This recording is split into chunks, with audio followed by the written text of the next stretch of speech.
Le décryptage des points saillants de l'actualité sur le continent, le débat du dimanche. Mesdames et messieurs, bonsoir et bienvenue à ce numéro de sujet au centre de votre débat. Cette rencontre entre Laurent Gbagbo et Bédié, c'était à Bruxelles cette semaine. On parlera également de ces violences dans la région de Mopti, encore des morts. Des violences condamnées par le gouvernement dont le chef justement se trouve présentement dans la région. Ce sont ces sujets qui seront abordés par nos invités, Maître Cheikh Omar Konaré, avocat, Alexis Kalambri, directeur de publication de Mali Tribune, Badou Sidi Koba, directeur de publication de Carrefour, et Amadou O Diallo, journaliste, analyste. Il fut un moment où on les appelait les frères ennemis, sinon les jeux rivaux, les frères ennemis Laurent Gbagbo et Henri Konan Bédié. Les deux viennent de se rencontrer pour la première fois depuis 10 ans. C'était à Bruxelles, en Belgique, une rencontre qui intervient, Badou Sidi Koba, à moins d'une année de l'élection présidentielle en Côte d'Ivoire. Justement, s'il n'y avait pas présidentielle l'année prochaine, ça aurait été un non-événement. Effectivement, ça allait être un non-événement, mais je suis entièrement d'accord avec Henri René Marou quand il dit que l'histoire est répétition. Il était impensable il y a quelques années qu'Henri Konan Bédié et Laurent Gbagbo puissent se retrouver. Vous n'êtes pas sans savoir qu'en 1998-9, au plus fort moment de la crise entre Alassane Dramane Ouattara et Henri Konan Bédié, à propos de la notion d'ivoirité, Laurent Gbagbo quand même s'est arrangé du côté de Alassane Dramane Ouattara. À partir de septembre 2002, quand la rébellion a éclaté, effectivement, quand Laurent Gbagbo est parvenu à éliminer Robert Gueye, et malheureusement, son ministre de l'Intérieur, Émile Bogadoudou, aussi a trouvé la mort. Donc, Henri Konan Bédié a pu se réfugier à l'ambassade du Canada. Alassane Dramane s'est retrouvé à l'ambassade d'Allemagne. Donc, les relations sont parties de là. Et entre-temps, Laurent Gbagbo a essayé quand même de coopter le PDC parce qu'il est parvenu quand même à s'emparer de Laurent Donafologo, qui est devenu le président du Conseil économique et social. Donc, lors de l'élection de 2010, on a vu Henri Konan Bédié s'est arrangé du côté d'Alassane Dramane Ouattara. Entre les deux, aujourd'hui, ce n'est plus le parfait amour parce que Alassane, quelque part, n'a pas rempli ses engagements dans la mesure où il est parvenu quand même à diviser le PDC, dans la mesure où le Kwasi Koben Adjoumani, le ministre des zones maritimes et halieutiques, s'est retrouvé au niveau des RHDP, et Daniel Kablan Dinka avec le PDCI Renaissance. Donc, ça fait peur à Henri Konan Bédié. C'est pour qu'il a jugé opportun de se rapprocher de Laurent Gbagbo dans la perspective de la création d'une plateforme qui risque de regrouper aussi Guillaume Soro. Voilà, on va en parler. Amadou O Diallo, vous, quelle interprétation faites-vous justement de cette rencontre entre les deux, la première fois depuis 10 ans? Oui, comme vient de dire Badou Kopa, Laurent Gbagbo finalement va devenir comme l'homme, le singleton souvent de refuge. Parce qu'en 1998, Alassane était avec lui quand ils étaient tous dans l'opposition. Et aujourd'hui, il se retrouve encore avec Henri Konan Bédié. Et juste à la veille de la prochaine élection à laquelle Konan Bédié s'est déclaré candidat déjà. Donc c'est la formation de cette plateforme qu'il est en train de préparer, évidemment qu'il va se retrouver avec Gbagbo.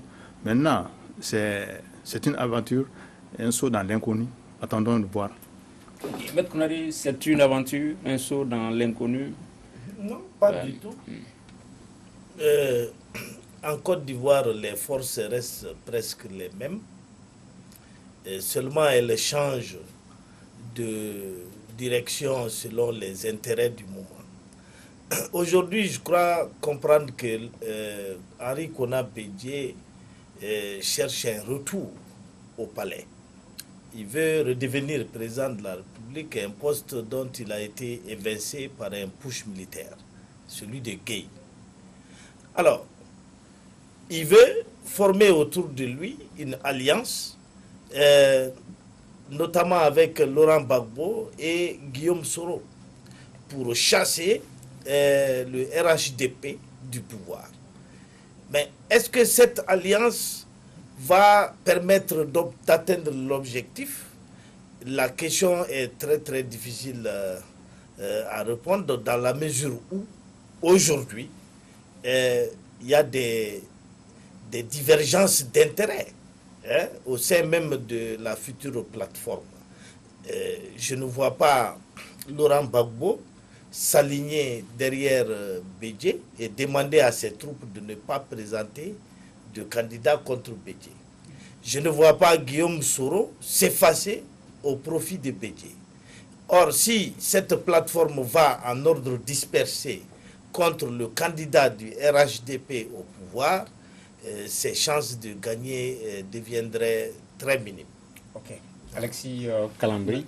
Alors, il y a une leçon immuable en politique qu'on voit poindre là, c'est qu'il n'y a rien de gravé dans le marbre, premièrement, et ensuite, les positions et les postures sont toujours dictées par les intérêts, disons, et les situations du moment.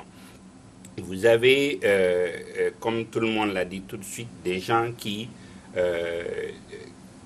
ont été des pires ennemis qui se retrouvent parce que simplement à un moment donné, d'après ce qu'on a compris depuis un certain temps, c'est que l'alliance entre Bédié et Ado, c'était qu'après il lui passe le pouvoir. Donc on dit en politique, les engagements, disons, les promesses ne valent que ceux qui y croient. Ouais. Donc, et disons, pour contourner cette situation, je pense que Ado a voulu un passage en force plutôt que de faire une passe millimétrée, a voulu une fusion, ce qui n'a pas pris. Et maintenant, toute la question est jusqu'où cette nouvelle alliance peut aller. Ok, Amadou Diallo, le surnom de Henri Konan Bédié, c'est le sphinx de Daoukro. Est-ce qu'il pourra renaître un peu de ces cendres-là à partir justement de cette plateforme-là dont on dit qu'il y a déjà des divergences? Évidemment, c'est pourquoi j'ai dit que c'est un saut dans l'inconnu. Parce que sa force même, sa principale force qui est le PDCI est divisé. Alors, moi, je vois difficilement comment il peut mobiliser une délégation forte, disons, des partisans forts, et pour pouvoir atteindre cet objectif. C'est vraiment difficile, parce que, vous savez, surtout, il est déjà opposé au pouvoir. Et forcément, le candidat présenté par le RHDP, qui est aujourd'hui non seulement le RDR, l'ancienne force de Bégué, l'ancienne force de l'autre là aussi, non, oui, une partie de Soro, mais l'autre homme politique là qui est... Oui, Gbagbo. Bon, ça dit que... Non, je vais parler non, je vais parler du FPI, disons, des travailleurs là, les forces de travailleurs PIT, Vaudier, voilà, Francis Vaudier. Donc, vous voyez, donc toutes ces forces-là qui sont aujourd'hui, qui constituent le RHDP, c'est vraiment un mastodonte face auquel Bédié veut s'affronter. Difficilement, ça peut aller. Ok, Barou, je vais vous donner la parole, mais peut-être Alexis veut réagir. Oui, non, c'est-à-dire, ce qui est à respecter d'abord sur l'échiquier politique ivoirien, c'est que on a de vrais militants. Vous avez des gens convaincus et engagés. C'est vrai que tous les partis, toutes les grandes formations ivoiriennes connaissent des dissensions et des sissiparités, mais ce qui est évident, c'est que le sphinx de Daoukro tient ses hommes en laisse et ils lui obéissent au doigt, lui, en tout cas ceux qui sont restés. Je pense qu'il y a essentiellement trois forces qui sont face à Ado et qui ne sont pas à négliger. C'est-à-dire, Soro représente aujourd'hui une vraie force. Les partisans de Gbagbo sont vraiment bien organisés, aussi bien que, disons, le sphinx. Donc, je pense que l'enjeu, c'est de savoir est-ce que ceux-ci vont être capables d'avoir un candidat face à celui du RHDP, surtout qu'à l'heure actuelle encore, pour une fois, Ado n'a pas annoncé les couleurs, c'est-à-dire on ne sait pas s'il va être candidat pour un troisième mandat non constitutionnel. Ok, Badou Koba. Si vous me demandez, en réalité, il y a 2 ou 3 courants politiques qui se dégagent. Parce que vous prenez le côté mouvance présidentielle, il y a le PDCI et Renaissance avec Laurent et avec Daniel Kablandenka, je le disais au début du débat. Il y a le RHDP avec Kwasi Kobena Adjoumani. Donc, or, ils étaient tous au PDCI. De l'autre côté, au niveau du FPI également, il y a une scission. Parce qu'il y a Laurent Gbagbo, qui est toujours considéré comme étant le président légitime du parti. Il y a Pascal Afigessa qui réclame également la paternité du parti. De l'autre côté, il y a Guillaume Soro aussi. Guillaume Soro avec ses lieutenants comme Sundou Meïté, comme Alain Lobognon. Et on a vu du côté de Guillaume Soro, Ishaka Ouattara, qui est un grand général qui a joué un grand rôle au sein des forces nouvelles. Et Henri Konan Bédié, dernièrement, a procédé à une sortie médiatique qui a laissé perplexe le peuple ivoirien, où il a avancé encore la notion d'ivoirité. Maintenant, peut-être pour se racheter, si Guillaume Soro parvenait à rejoindre la plateforme, donc ce serait une sorte d'onction pour lui. Peut-être que ça va calmer les ardeurs, puisque dans les rues d'Abidjan, on parle de plus en plus des propos d'Henri Konan Bédié, des propos qui sont d'ordre xénophobe. D'accord. Maître Konaré, est-ce que tout cela est de bon augure pour la stabilité de la Côte d'Ivoire? Puisqu'apparemment, par rapport à 2020, on a l'impression qu'on va assister à un tout contre tout sauf le RHDP. C'est ce qui se prépare en effet. Vous savez, le PDCI me rappelle un peu l'ADEMA au Mali. C'est une grande force, mais la tête est déclinante dans la mesure où Bédié a plus que 80 ans. Alors dire qu'il veut reconquérir à cet âge-là le pouvoir me paraît plutôt extrêmement difficile. Alors Guillaume Soro est très populaire, mais il n'a pas la force du PDCI. Il va essayer de surfer donc, sur certaines vagues.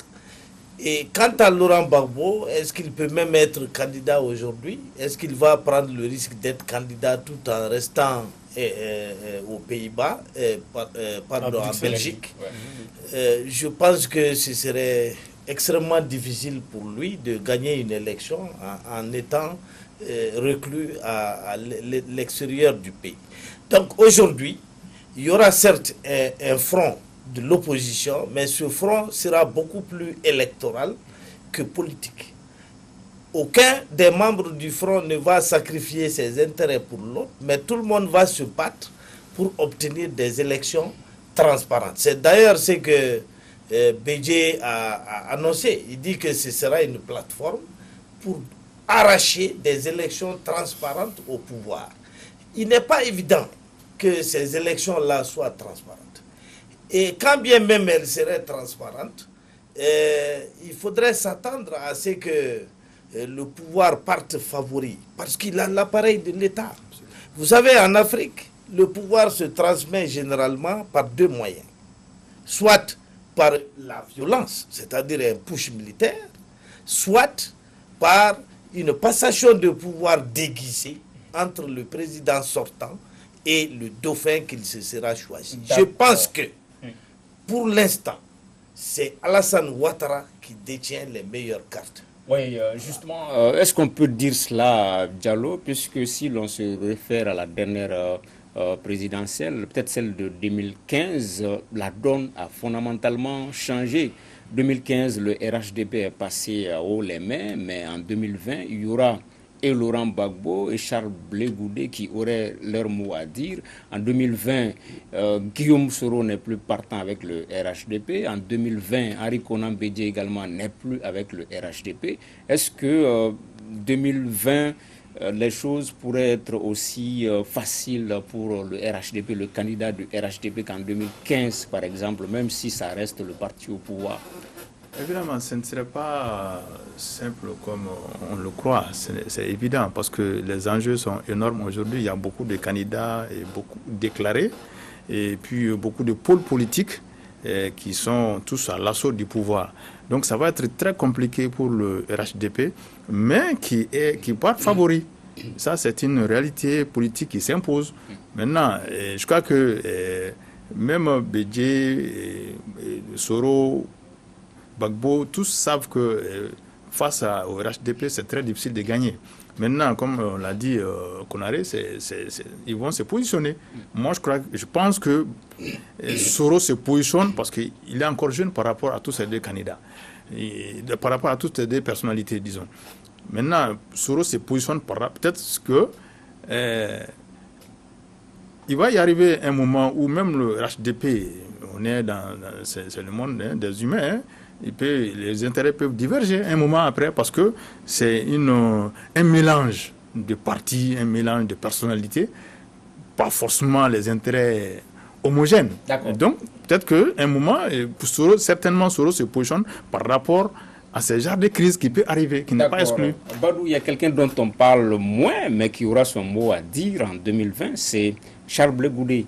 On a tout suivi son interview. On peut deviner son positionnement par rapport à Laurent Gbagbo, par rapport à tous les autres. Il peut être également d'un apport pour l'alternance, entre guillemets, en 2020. Bon, s'il venait à être libéré totalement, il peut être d'un apport très important dans la mesure où c'est quelqu'un quand même, il a marqué l'histoire de la jeunesse ivoirienne au sein surtout de la FICI. Vous savez qu'il a bien collaboré avec Guillaume Soro. Au moment où ils étaient à la FICI, d'ailleurs Guillaume Soro, on l'appelait même Bogota, c'était son nom de code. Donc, mais ce qui est sûr et certain, Charles Blé Goudé va plutôt s'arranger du côté de Laurent Gbagbo. Si Laurent Gbagbo venait à joindre Ari Konan Bédié et Guillaume Soro, ce qui est sûr et certain, et Charles Blé Goudé va joindre ces deux. Mais il y a un aspect que j'aimerais évoquer. Vous savez, récemment, il y a eu les élections municipales. Et les élections municipales ont un peu rabattu les cartes. Et il y a des communes où le RHDP a perdu. Et quand le RHDP a perdu, il y a eu une sorte de chasse aux sorcières. Il y a une commune où le PDCI a gagné et les autorités ivoiriennes ont purement et simplement fait remplacer le vainqueur par un autre. Il s'agit d'Akissi Benjou.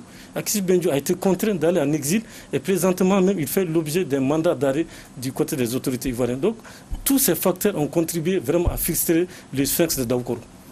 Maître Konaré, on avait vu des analyses, des analystes qui avaient déjà enterré les figures de proue de la politique ivoirienne. On disait qu'à partir de 2020, c'est le rajeunissement du leadership politique, que c'était la fin de la carrière de Laurent Gbagbo, de Alassane Ouattara ou même de Ari Konan Bédié. Est-ce qu'on ne les a pas enterrés vite, ces leaders politiques-là? Mais je vous ai toujours dit ici qu'un homme politique ne mourrait pas. C'est-à-dire qu'au moment où vous le pensez mort et enterré, il renaît de ses cendres et il occupe de l'espace. Alors, ces vieux-là seront encore là tant que le créateur souverain ne leur aura pas fait appel. Moi, je crois qu'au lieu qu'il y ait le renouvellement à partir de 2020, c'est vraiment, il faut prévoir peut-être 10 ans après. Un peu comme au Mali. On ne peut pas enterrer les vieux. En 2023, ils seront encore là. Ah bon? Ne pensez pas que les jeunes viendront ramasser le pompon comme ça. D'accord. Mais par contre, oui, je crois à un renouvellement de l'échiquier politique ivoirien. Je ne crois pas à une candidature de Gbagbo ou même de Blé Goudé. Mais je pense qu'eux, ils ont plus intérêt à accompagner et à être vus aux côtés du nouveau régime de manière à pouvoir vivre et exister. Donc, pour l'instant, leur objectif ne serait pas certainement le pouvoir directement, mais au moins participer. Et l'autre danger qu'on a un peu vu partout en Afrique où on a vu les alternances, quand on est dans le tout sauf, c'est vrai, on peut souvent régler une question ponctuelle en créant d'autres.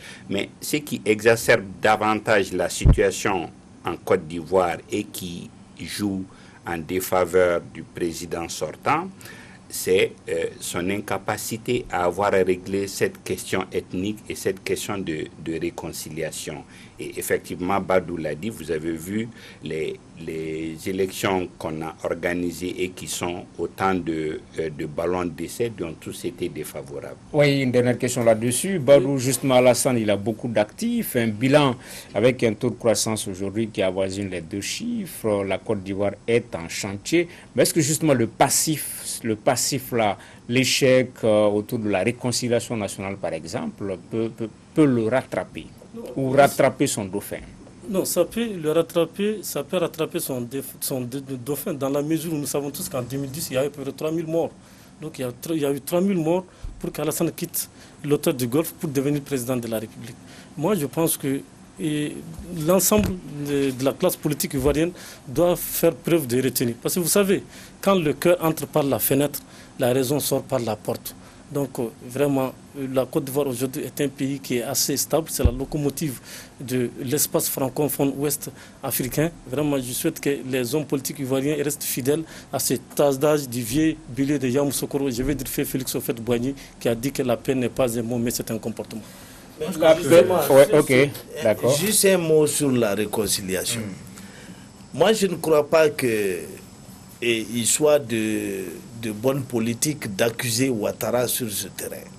Il a fait ce qu'il a pu. Il a quand même gracié Simone Gbagbo. Il a facilité des rencontres avec la plupart des acteurs politiques. Il a ouvert son gouvernement pendant longtemps au PDCI, à Guillaume Soro et tout. Mais maintenant, c'est les élections qui s'approchent. Chacun choisit son camp, chacun a ses ambitions. Sans vous arrêter, ce que vous appelez réconciliation nationale, qu'est-ce que vous voulez qu'il fasse?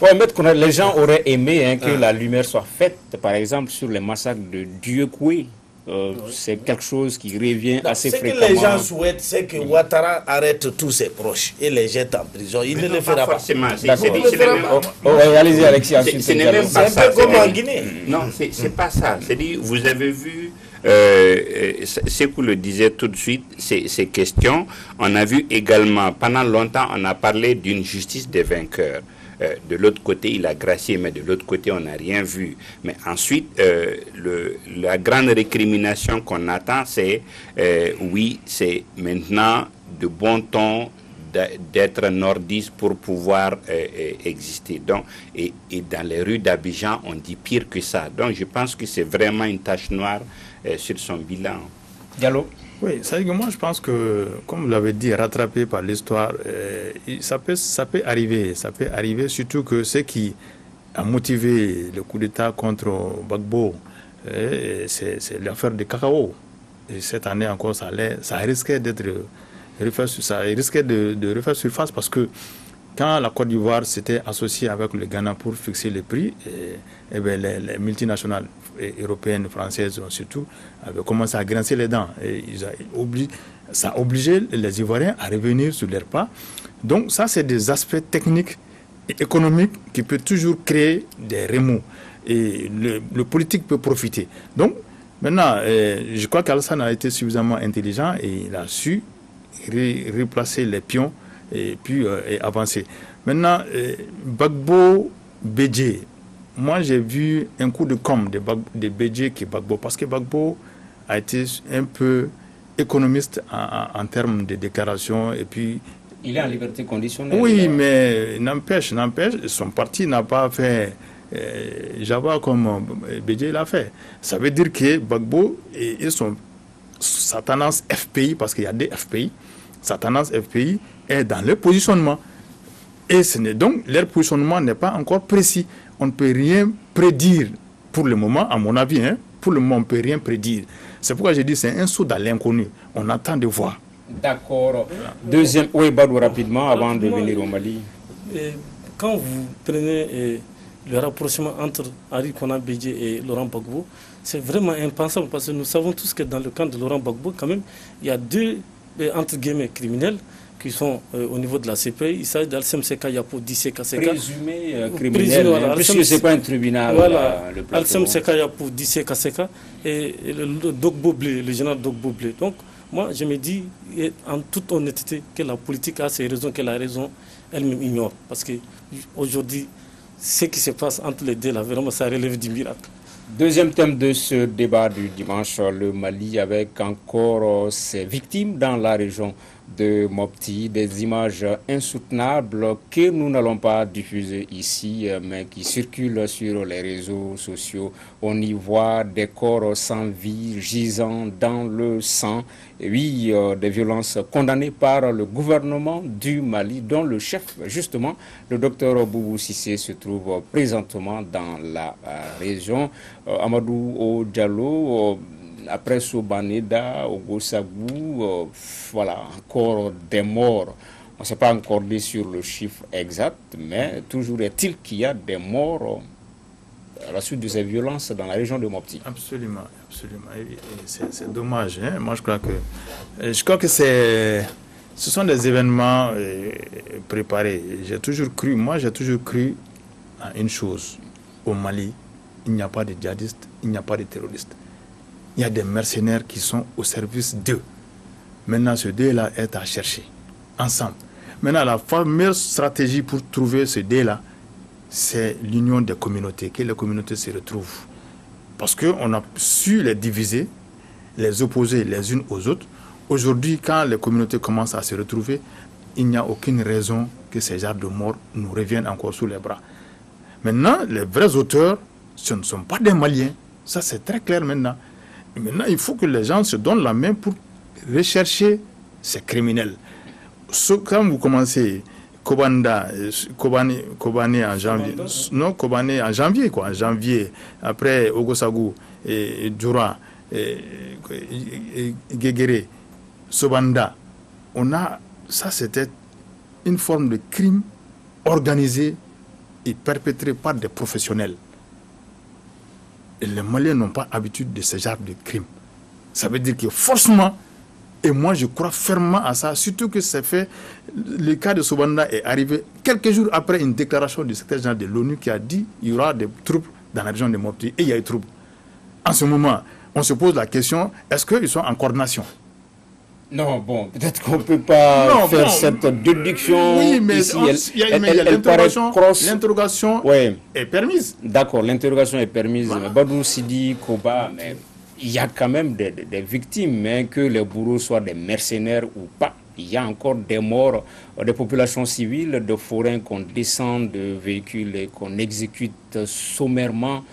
C'est gros, quoi. C'est comme s'il y a non-assistance à la population en danger, de la part surtout de l'État du Mali, puisque ça devient récurrent finalement. Vous savez, la situation reste confuse. Quand le Premier ministre a effectué sa première tournée dans la zone exondée, il a été clair. Et quand il est parti rencontrer, il est parti prendre langue avec toutes les sensibilités de la zone exondée.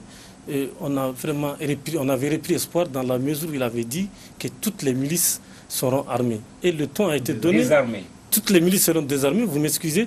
Et le ton a été donné quand l'armée de l'air a procédé à des tirs de sommation sur le camp de pré-cantonnement de Wadouba. Donc c'est un camp de pré-cantonnement où se trouvent les combattants de Dana Massougou, les Dana, les chasseurs d'Onzo. Donc nous, on avait pensé que c'était peut-être le début d'un changement. Mais il faut dire une chose, vous savez, quand quelqu'un place une bombe pour désarmer la bombe, ça prend du temps.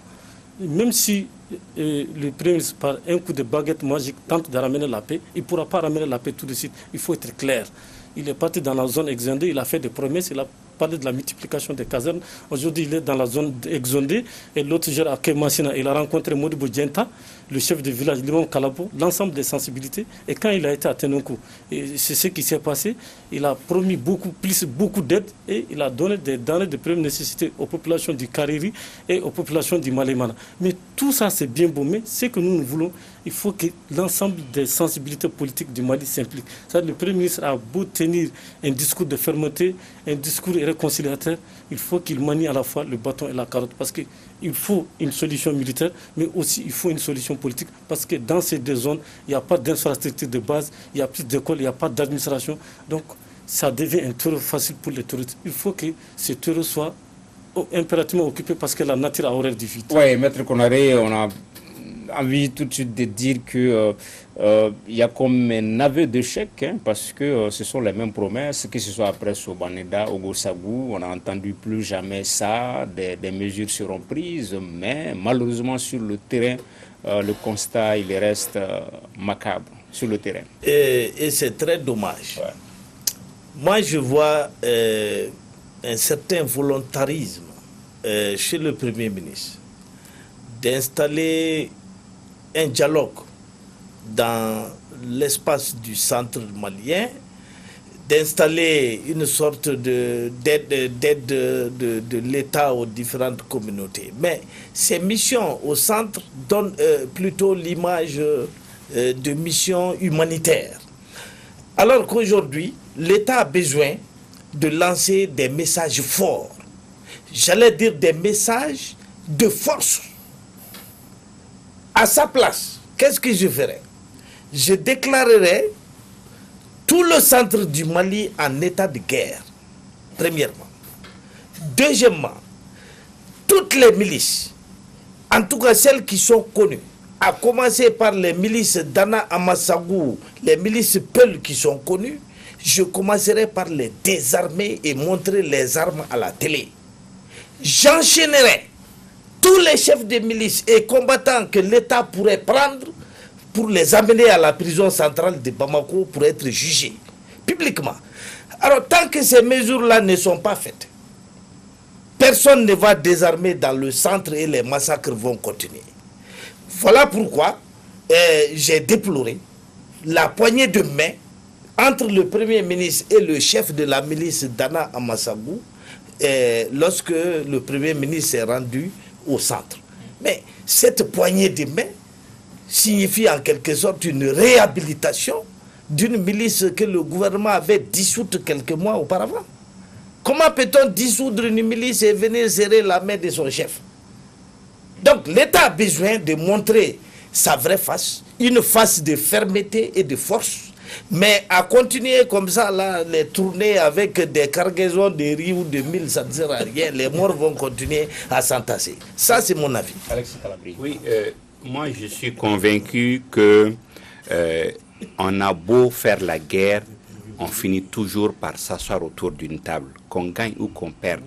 Donc, si on peut faire des économies de vie et s'asseoir autour de la table, je salue vraiment la démarche du Premier ministre. Vous savez, depuis qu'il est là, il ne se contente pas pour aller et revenir. Il passe une semaine. C'est la deuxième fois qu'il va pour une semaine. Et quand il revient, il reçoit les gens à Bamako. Donc, je pense qu'il est parvenu quand même à identifier les leviers sur lesquels il faut agir. D'ailleurs, vous avez vu, effectivement, le nombre d'attaques et de morts a diminué, touchant du bois pour que ça continue. Je pense qu'il a, en tout cas, il a adopté une méthode qui marche pour le moment, qui fait des résultats. L'État n'ayant peut-être pas les moyens de faire la guerre comme l'autre veut, au moins il joue sur tous les tableaux, comme Maître Konaré veut. Au moins il fait de l'humanitaire. Il fait de la diplomatie et il montre le peu de muscles qu'il a. Oui, Diallo, on a vu lors de cette visite souvent des poignées de main entre leaders de communautés, soit Peul, Dogon ou Bambara, que ce soit à Mopti ou à Kemassina. Est-ce que de façon implicite, on est en train de les faire passer un peu comme étant un peu à la base de ces violences-là, ou vous pensez qu'ils n'ont rien à voir avec tout ça? Évidemment que ces communautés ont des choses à voir, sinon on n'en serait pas là. Comme si la fin des violences passait par souvent ces poignées de main. Oui, ça passe forcément par ces poignées de main, parce que ce sont des communautés qu'on a opposées les unes aux autres et qui se sont entretuées. Pour plusieurs raisons. Maintenant, forcément, il faut que les leaders de ces communautés se retrouvent. Moi, je vais vous dire une chose. J'ai eu l'information que dans la zone de Nyono, quand vous dépassez Nyono, je dis encore, il n'y a pas d'État là-bas. Quand vous dépassez Nyono, c'est vraiment un no man's land. Devant Djabali, entre Nampala et Léré, il y a une base de la MINUSMA qui est même interdite à l'armée malienne, qui est même interdite aux Maliens. Et dans cette zone-là, dans cette forêt-là, il y a des combattants là-bas, armés, qui ont interdit à la population de couper le bois. C'est-à-dire que l'arbre qui vit, ils ont interdit à la population de couper ces arbres. Ils ont interdit à la population de circuler en d'autres moyens que les motos. Même les motoculteurs, ils sont interdits de circuler avec ça dans la zone. Et quand l'armée, les femmes ont intervenu, ils ont eu toutes sortes de réprimades par la communauté dite internationale qui s'est dit venir nous aider. Ils ont bombardé une partie de ces gens-là et qui a vraiment essayé de pacifier la zone. Et ils ont eu la réaction négative de la communauté dite internationale. Mais dans ce cas, à qui doit-on s'en vouloir si dans notre propre pays, les forces armées maliennes ne peuvent pas intervenir, sont sermonnées par la communauté dite internationale? Dans ce cas, on ne peut pas s'en prendre à la communauté internationale. Il faut que la communauté redéfinisse, en tout cas nous dise clairement quelle mission elle est là. Si elle est là pour nous aider à lutter contre ces gens-là, comment on peut blâmer l'armée malienne D'accord. Vous voyez, donc, Alexis, maintenant, moi, pour terminer, je veux dire, l'action du Premier ministre, ce matin, j'écoutais une radio qui parlait, au lieu le Premier ministre, pendant ces 5 jours-là, il a eu beaucoup de victoires, il a réalisé beaucoup de victoires qui est à saluer. Au lieu de parler de ça pour montrer le côté positif de la mission, on parle des morts. Vous voyez? Et donc maintenant, ces médias-là, ils sont... Oui, c'est-à-dire que moi, je dis simplement que ces gens-là ne sont pas là pour nous aider. Maintenant, il faut, s'ils ne sont pas là pour nous aider, qu'ils nous laissent régler notre affaire entre nous. Et moi, je pense que le PM est sur la bonne voie. Ok, Alexis Kala. Oui, c'est trop facile de dire, il n'y a pas de djihadistes, il n'y a pas de terroristes, ceux qui s'adonnent à ces actes atroces ne sont pas maliens. Ça a été prouvé plusieurs fois que c'est vraiment des gens de chez nous. Et c'est ce qui rend même difficile la lutte parce que ce n'est pas des étrangers, même si il y en a dedans, mais c'est vraiment des Maliens qui le font pour la plupart, premièrement. Et deuxièmement, ce qui rend encore plus difficile la lutte, c'est souvent des cantonnés. Vous avez vu qu'il y a eu des attaques, c'est des populations, des gens qui étaient cantonnés parce que n'ayant plus les moyens de subsistance qui sortaient pour faire des attaques.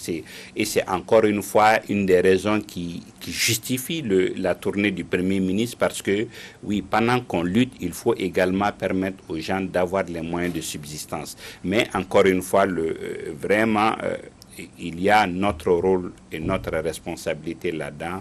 Le tout n'est pas de la communauté internationale. Badou. En tout cas, durant ces 2 visites, il y a 2 symboles forts qui ont attiré mon attention. D'abord, le fait que Sékou Bouli, qui dirige la milice Peul, et Youssouf Toloba de Dana Massogo puissent apposer leur signature sur un document pour dire qu'ils ne vont plus faire la guerre, et que Massina, entre Amadou Koulibaly, le chef de Dozo, et Boubou Sissé, vous m'excusez, Boubou Sissé, il s'agit d'un Peul qui dirige une milice, donc, et je suis apposé. C'est différent du premier, je le précise. Je me dédouane dès maintenant. Voilà, lui il n'est pas premier, lui il dirige plutôt une milice Peul. Je clarifie ma position dès maintenant. Et ils ont aussi apposé leur signature sur un document. Mais l'arbre ne doit pas cacher la forêt parce qu'il a rappelé, l'autre jour à Gundaga, il y a eu une attaque, près de Somadougou, il y a eu une attaque. Entre Soy et Djankabou, il y a une mission de bons offices qui a été escortée par des militaires, qui est tombée dans une embuscade. Les militaires se sont vigoureusement défendus. Mais nous pensons qu'après Kologo, Kumaga, Sobanda, Naoji et Danfala Gala, vraiment il n'y aura pas de meurtres en Syrie. Parce que ça, c'est des meurtres localisés. Ce n'est pas des centaines de morts ou bien 50 morts, 60 morts. Mais des morts sont toujours des morts. Mais vraiment, on constate quand même que le nombre de morts a sensiblement diminué. Et le Premier ministre vraiment a entrepris une action très importante. Il a mandaté quand même 2 grandes personnalités de la région, Babaliba et Nantoumé, c'est Nantoumé, vraiment pour qu'ils aillent prendre langue avec toutes les communautés pour ramener la paix. Moi, je pense que c'est des bonnes initiatives et c'est des initiatives qui doivent être pérennisées parce que le problème ne peut être résolu qu'au niveau local avant de remonter vers Bamako. Parce que si on se contente de discuter à Bamako seulement, ça ne résoudra pas le problème. Justement, la démarche du Premier ministre, Maître Konaré, elle est volontariste. On voit l'envie de bien faire. On avait parlé du redéploiement massif et des militaires et de l'administration. L'autre jour, à la faveur de cette visite, on a vu le retour des déplacés de Kourou qui rejoignent un peu le bercail.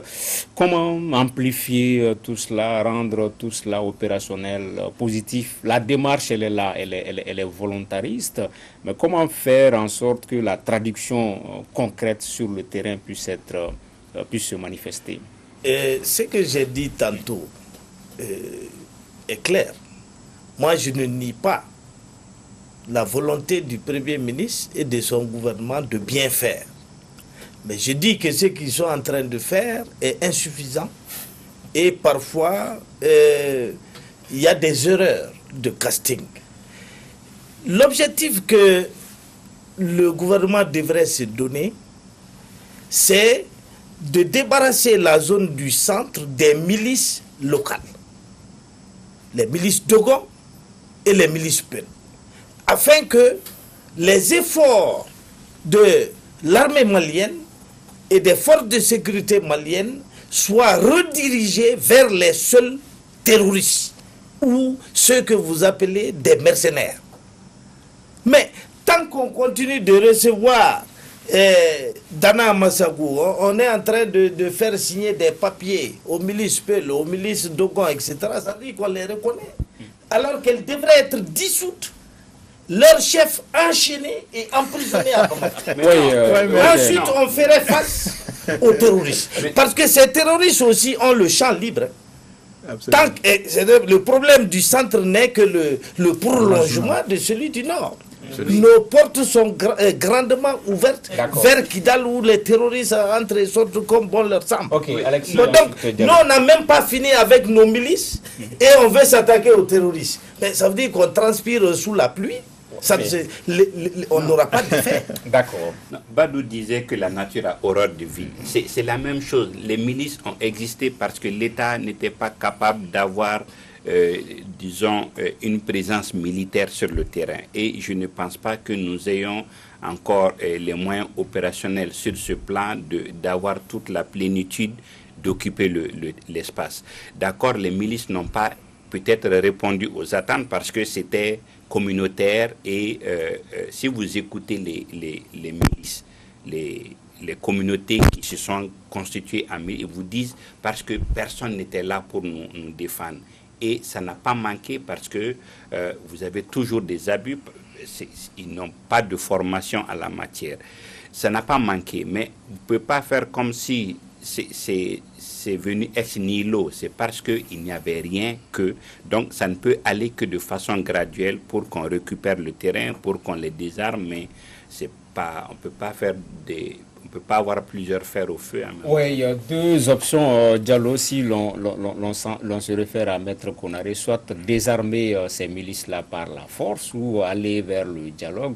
Et on a l'impression que le gouvernement a choisi la deuxième option, le dialogue. Est-ce que ça ne peut pas aussi ne pas avoir ses inconvénients? Absolument, et ça peut avoir des inconvénients, mais il faut aussi passer par là parce que ces milices-là ne se sont pas créées comme ça.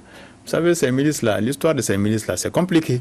Ce n'est pas aussi simple que ça. Il y a des choses, de non-dits dans cette affaire-là. Sékou Boli, la milice de Sékou Boli, moi j'ai eu l'information que Sékou Boli, sa milice a été créée et entretenue et installée par la SEMA dans la région de Mopti. C'est pas moi qui parle de la SEMA aujourd'hui. Oui. Vous voyez, donc ça veut dire que pourquoi le mandat qu'il détenait, ce mandat-là est signé de la main de Al-Gabas, président de la SEMA. Vous voyez donc comment des gens de Kidal vont se retrouver dans la région de Mopti. Il y a forcément une raison à s'expliquer. Donc c'est pour dire que ce n'est pas aussi simple que ça. Moi je pense que tout le problème, désarmer les milices, et faire ceci avec les milices, faire cela avec les milices, c'est très compliqué parce qu'à partir du moment où les régions de Gao, Tombouctou, Kidal, Taoudeni, où il y a des forces d'autodéfense n'ont pas été désarmées, et à Ber, chez le président Ould Sidati, Ber est encore interdit au Mali. Okay. Le drapeau malien ne flotte pas encore sur Ber. Vous voyez, donc c'est très compliqué. Moi, je pense que ce que j'ai dit, c'est cette question-là, maintenant que toute la mayonnaise commence à se prendre, parce que pratiquement, même l'opposition qui avait souvent des observations, aujourd'hui tout le monde, toute la communauté malienne est dans la dynamique de la paix. Et moi je pense que c'est ce qui dérange certains. C'est pour cette raison que, sinon comment, dans la région de Mopti, où toutes les communautés sont en train de se retrouver, comment on va encore se retrouver avec des morts? Qui sont derrière ces morts-là? Ouais, qui sont en train de tuer? Justement, c'est la question voilà. que je voulais... C'est pourquoi je dis qu'il y a des mercenaires. Et moi, je dis que ce sont des auxiliaires des armées étrangères chez nous. C'est la question que je voulais poser à Badou.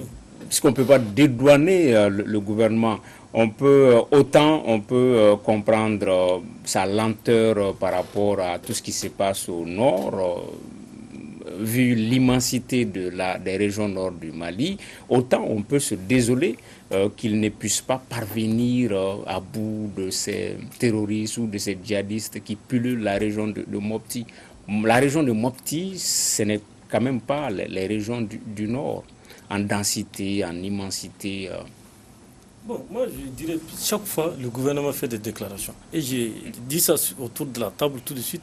J'ai dit que quand Boubé est parti pour la première fois, il avait dit que toutes les milices seront désarmées et le ton a été donné lorsque l'armée de l'air a procédé à des tirs de sommation au-dessus du camp de Wadouba dans la préfecture de Banyangara. Donc c'était un signal fort, il a été clair. Il dit qu'il revient à l'armée, le rôle régalien de défendre les personnes et leurs biens et que toutes les milices doivent déposer les armes. Et c'est la condition sine qua non pour ramener la paix. Est-ce que l'armée malienne aujourd'hui a les moyens de désarmer ces milices? C'est la question que moi je me pose. Et au-delà, les Nations Unies ont pris une résolution pour dire que les casques bleus seront redéployés dans la région de Mopti, je ne dirais pas centre de la région de Mopti, pour épauler l'armée régulière pour pouvoir désarmer toutes les milices. Moi, je pense que le désarmement des milices, c'est vrai, il faut la force, mais aussi il faut la manière douce. Et déjà, du temps de Soumaïl Boubé Maïga, il y a eu des sites de cantonnement à Yuarou, Tenenkou. On avait demandé aux milices qui le désirent vraiment de déposer les armes et ils vont bénéficier d'un certain nombre d'avantages et que les milices qui n'accepteront pas de désarmer, ces milices seront purement et simplement combattues. En tout cas, à l'heure où je vous parle, l'armée malienne a peut-être la volonté de désarmer toutes les milices, mais il faudrait que la communauté internationale accompagne cette armée nationale. Sinon, ça m'étonnerait que l'armée seule, dans ce contexte, puisse vraiment désarmer toutes les milices. Bon, on arrive au terme de l'émission. Diallo, oui. Konaré, et puis on va donner le dernier mot à Alexis. Monsieur Tangara, vous savez, la question de la région de Mopti, moi, je pense, souvent, dans mes analyses, j'ai dit, la région de Mopti avait été perçue par les soi-disant partenaires là, comme la ligne de démarcation. La France a installé récemment une base à Gossi. Pour quelle raison? Et avec cette armada-là, ça ne change pas. Donc il y a forcément une raison. Mais vous, ça vous offusque, mais on a l'impression que ça n'offusque pas le gouvernement. Sinon, mais le gouvernement n'a pas la solution. Il se serait plaint de cette base française-là. Le gouvernement ne peut pas parler. Le gouvernement n'a pas la solution. C'est nous, les citoyens, qui doivent dénoncer ce genre de choses. Parce que le gouvernement n'a aucun moyen pour réagir. Et nous, et moi, et tout le monde le sait, on est sous pression. Moi, je viens de le dire, les femmes ont mené des opérations dans la zone de Nyono. Ils ont été réprimés, ils ont été blâmés par la communauté dite internationale. Alors qu'ils sont en train de se battre contre... Oui. D'accord. Okay. Maître Konaré. Je vois que Diallo est plus fort que toi. Alors, donc moi, j'ai toujours dénoncé cette passivité de la communauté internationale. Mais ce que je n'admets pas, je n'arrive pas à admettre, c'est qu'on parle encore de communauté internationale, de pression et autres, là, s'agissant du centre du Mali. Si l'État n'arrive pas à sécuriser le nord du Mali, à envoyer l'administration au nord du Mali et à occuper le nord du Mali, nous ne pouvons pas comprendre que l'État commence à reculer aussi devant de simples miliciens, chasseurs d'antilopes ou chasseurs de margouillards. Moi, je ne comprends pas ça. Alors, donc, il faut que l'État assume ses responsabilités. Toutes les milices, comme annoncé, doivent être dissoutes. Leurs chefs enchaînés et jugés. Et maintenant, le reste du temps, on fera face aux terroristes. Maintenant, si l'État n'arrive pas à faire ça, autant fermer la boutique et préparer l'exil. C'est ça la vérité. Ok, Oui. Alexis, le Il dernier mot. Oui, il ne faut pas qu'on nie nos réalités. Autant au nord, vous avez de grands défis liés au manque de routes et de repères à cause du sable. Autant dans la région de Mopti, le delta intérieur du fleuve, vous n'avez aucune route de circulation. Et quand vient l'hivernage, vous avez vous ne pouvez pas faire 100 km en une semaine. Donc, ça, c'est des réalités avec lesquelles nous devons faire. Ce sont nos réalités. Il faut qu'on ait le jugement à hauteur de nos réalités. Voilà, c'est donc le mot de la fin. Merci d'avoir suivi ce débat du dimanche. Merci également à nos invités, Maître Chekmar Konaré, avocat, Alexis Kalambri, directeur de publication de Mali Tribune, Badou Sidi Koba, directeur de publication de Carrefour, Amadou O Diallo, analyste. Merci de l'avoir suivi. 21h politique, le débat avec Robert Dissa qui va parler d'autonomisation de la femme et politique. Ce sera avec des responsables des mouvements féminins de partis politiques, 21h temps universel. Quant à moi, je vous retrouve, Inch'Allah, dimanche prochain pour un autre débat. À très bientôt sur Africable Télévision.